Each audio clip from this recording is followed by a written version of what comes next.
The Starship's sixth flight ended in a large splashdown instead of the projected catch of the Super Heavy booster.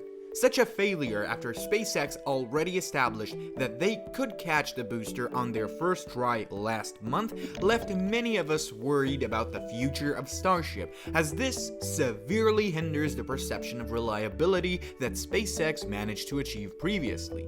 So, what actually happened with the sixth flight?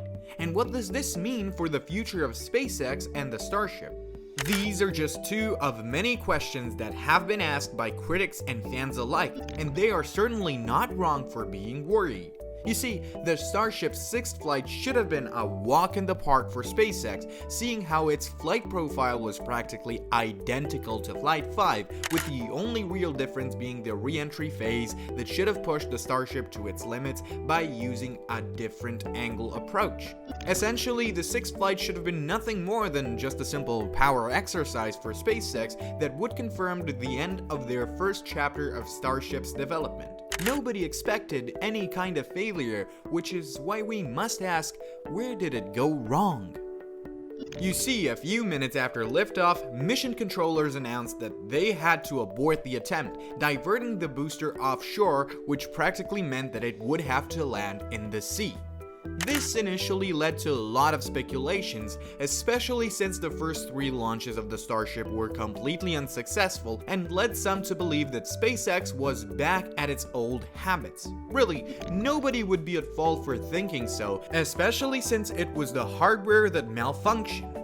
In a statement, SpaceX officials said, following a normal ascent and stage separation, the booster successfully transitioned to its boost back burn to begin the return to the launch site.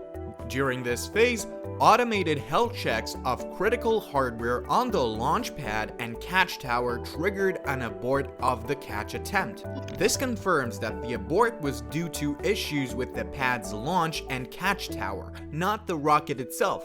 The launch came just 37 days after the last flight, when SpaceX made history by catching a returning Starship booster on the Mechazilla tower arms.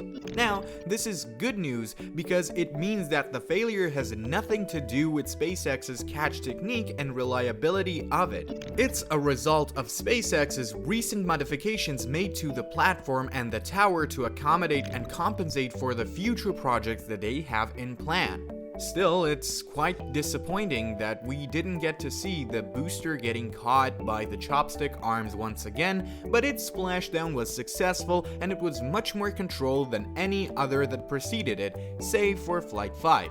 But even with all this in mind, the catching of the Super Heavy booster wasn't the priority here. In fact, since it was caught once already, it wasn't even necessary. SpaceX just wanted to do it. What was their priority was the re-entry, which is why we have to ask, was it successful? Well, yes. Yes, it was. In fact, not just the re-entry, but the entire flight was extremely successful save for the booster catch. The Starship managed to turn off and relit its Raptor engines in space without any fault. In addition, the Starship managed to perform a daytime landing over the Indian Ocean, which has been done because of greater visibility and allowing for better pic taking, which might be a little bit overkill, but hey, if you didn't take a photo, it didn't happen. And as the icing on the cake, the Starship also had its first physical payload that it delivered into space. A single banana. Gosh, Elon can be such a child from time to time, can't he? However, the biggest achievement that has been made is the fact that the Starship managed to enter at a considerably steeper angle than any of its previous flights, which has been done for various reasons, all of which can be accounted to durability.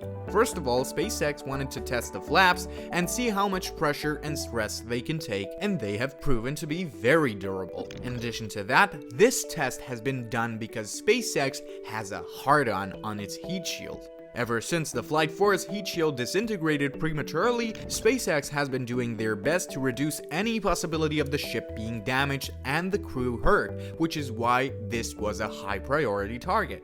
Now, with all of these targets being shot right in the center, and with SpaceX's general success with the Starship up until now, it's high time for us to ask what to expect from the future. Quite a lot, actually.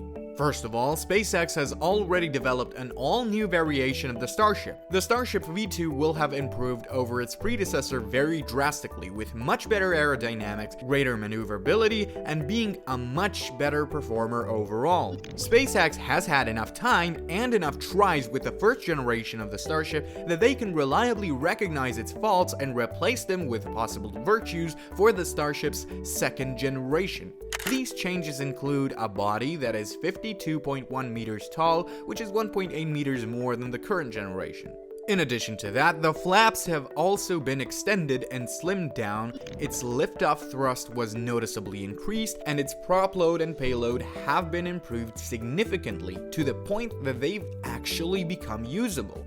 However, you will have to wait a bit before we get to see the 7th test flight, which will be the first flight of the Starship V2. It is expected that the next test flight for the Starship will occur in late February or early March, which is a solid 3 months from now.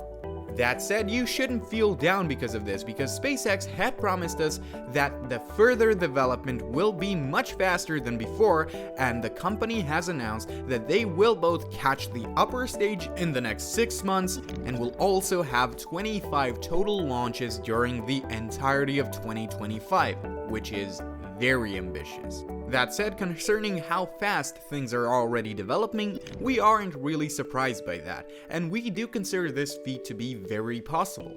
And these achievements aren't happening just because SpaceX will work harder, but because Musk will have external funding and government support on a far higher level from now on. You see, Elon didn't join the Republican Party out of the goodness of his own heart or because he truly believes in right-wing politics. He did so because he, very pragmatically if we might say so, knew that this would be the best course of action for him and his company. A conservative, capitalist country will always be better for a rich man than a liberal, more socialist one.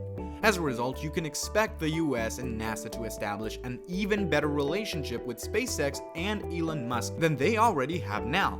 So you can actually expect now that Elon will push forward his idea of colonizing Mars and moving forward with the development of the Starship at a much quicker pace. Speaking of which, did you know that NASA is developing a much more cost-effective way of connecting Earth and Mars once the colony itself is established?